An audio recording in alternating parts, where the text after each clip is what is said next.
Ich bin ein Unternehmer, der nichts außer seinem Gehalt hat, Schulden hat und das Gefühl kennt, dass Reichtum nur anderen gehört. Ja, auch ich war einmal ein ganz normaler Arbeiter, der wie du dachte und für andere gearbeitet hat. Jetzt möchte ich euch einige finanzielle Statistiken aus Deutschland im Jahr 2026 zeigen. Aber zuerst, bitte liked das Video und abonniert den Kanal.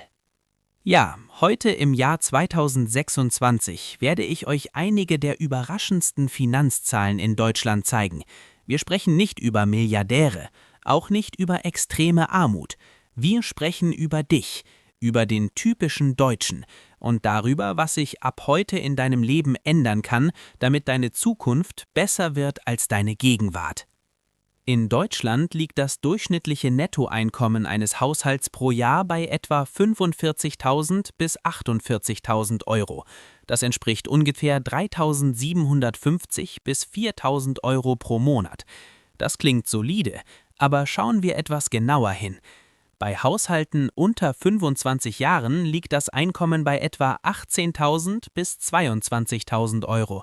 Der Grund dafür sind Ausbildung, Studium und die ersten Jobs. Zwischen 25 und 34 Jahren steigt das Einkommen auf etwa 32.000 bis 38.000 Euro. Die Karriere nimmt Fahrt auf, Beziehungen entstehen und Haushalte mit zwei Einkommen werden häufiger. Hört hier bitte besonders genau zu.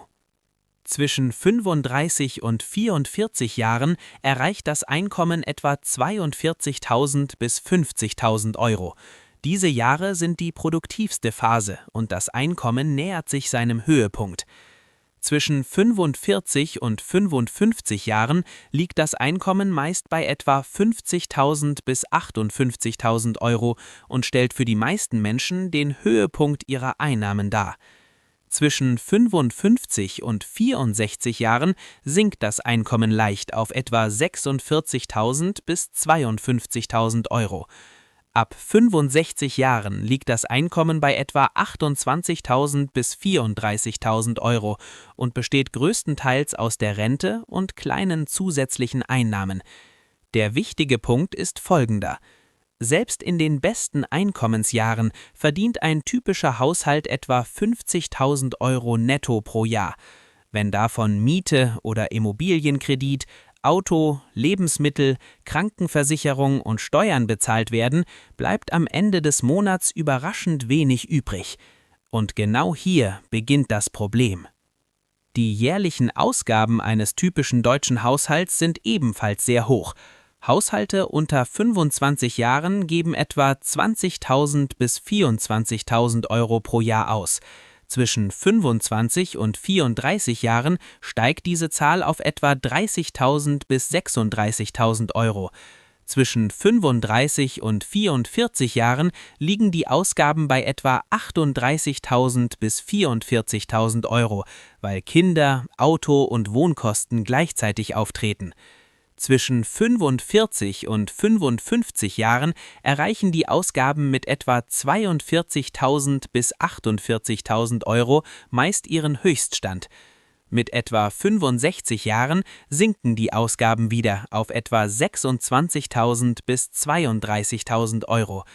Die schockierendste Realität ist folgende: Wenn du 50.000 Euro im Jahr verdienst und 46.000 Euro ausgibst, bleiben dir nur 4.000 Euro übrig. Das sind etwa 333 Euro pro Monat. Und viele Haushalte schaffen das nicht einmal das. Deutschland ist zwar als sparsames Land bekannt, aber die Haushaltsschulden sind sehr hoch. Die gesamten Haushaltsschulden in Deutschland betragen mehr als 1,8 Billionen Euro. Die durchschnittlichen Schulden eines Haushalts liegen bei etwa 35.000 bis 45.000 Euro. Dazu gehören Immobilienkredite, Autokredite, Konsumkredite und Kreditkarten. Besonders Konsumschulden sind ein großes Problem. Die Zinssätze liegen oft zwischen 10 und 18%.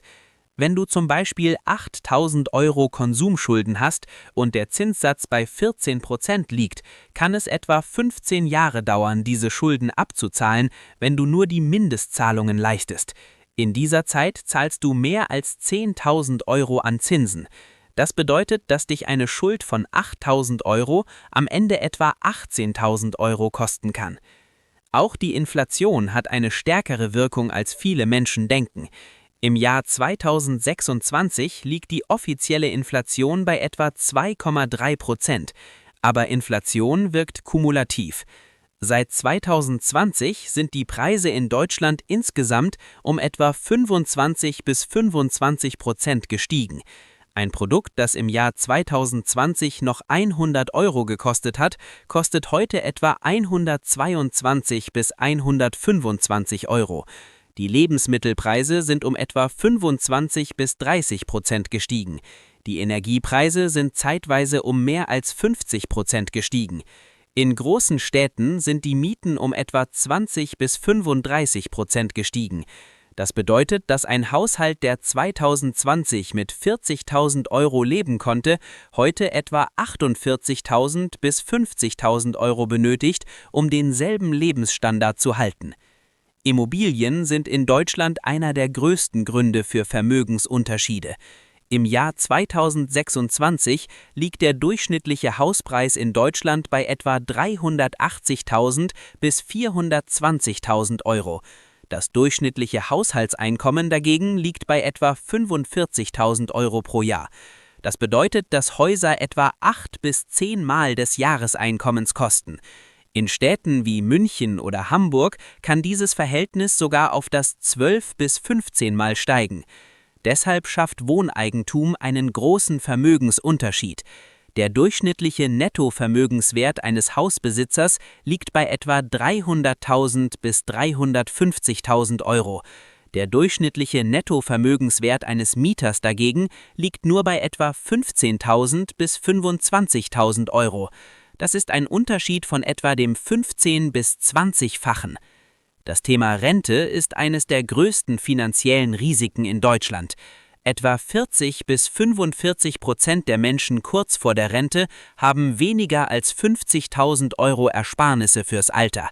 Jeder zweite Arbeitnehmer hat überhaupt keine private Altersvorsorge.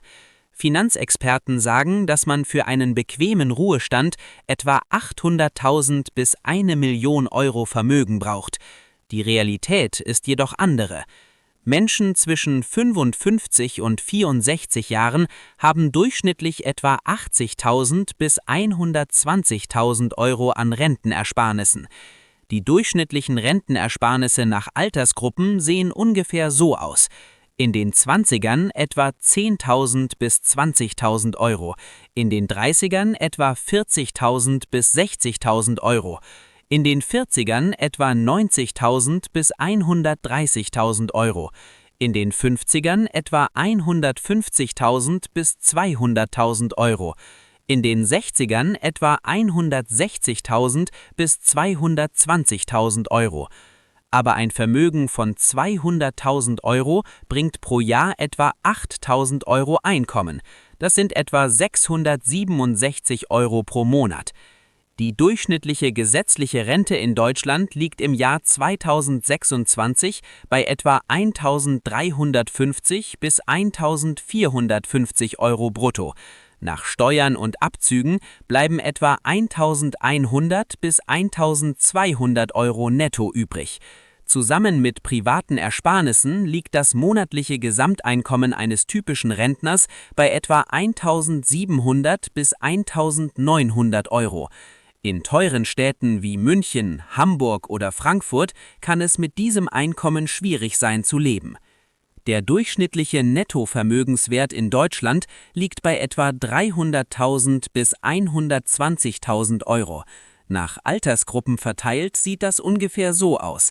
Unter 35 Jahren etwa 15.000 bis 25.000 Euro. Zwischen 35 und 44 Jahren liegen etwa 60.000 bis 90.000 Euro. Zwischen 45 und 55 Jahren liegen etwa 130.000 bis 180.000 Euro. Zwischen 55 und 64 Jahren liegen etwa 200.000 bis 280.000 Euro. Zwischen 65 und 74 Jahren liegen etwa 260.000 bis 320.000 Euro. Interessant ist auch Folgendes. Seit 2019 ist das durchschnittliche Vermögen in Deutschland um mehr als 30% gestiegen. Der Grund dafür sind steigende Immobilienpreise und der Anstieg der Börsenmärkte. Viele Deutsche sind still und leise Millionäre geworden. Das geschieht oft nicht durch Erbschaft oder Glück, sondern durch regelmäßige Investitionen über viele Jahre hinweg. Das tatsächliche Renteneintrittsalter in Deutschland ist in den letzten 20 Jahren auf etwa 64 Jahre gestiegen und steigt weiter. Gleichzeitig ist auch die Beschäftigungsquote der 65- bis 69-Jährigen deutlich gestiegen.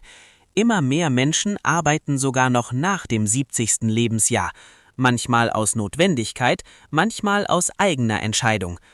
Ruhestand ist heute kein abruptes Ende mehr. Er ist eher ein langsamer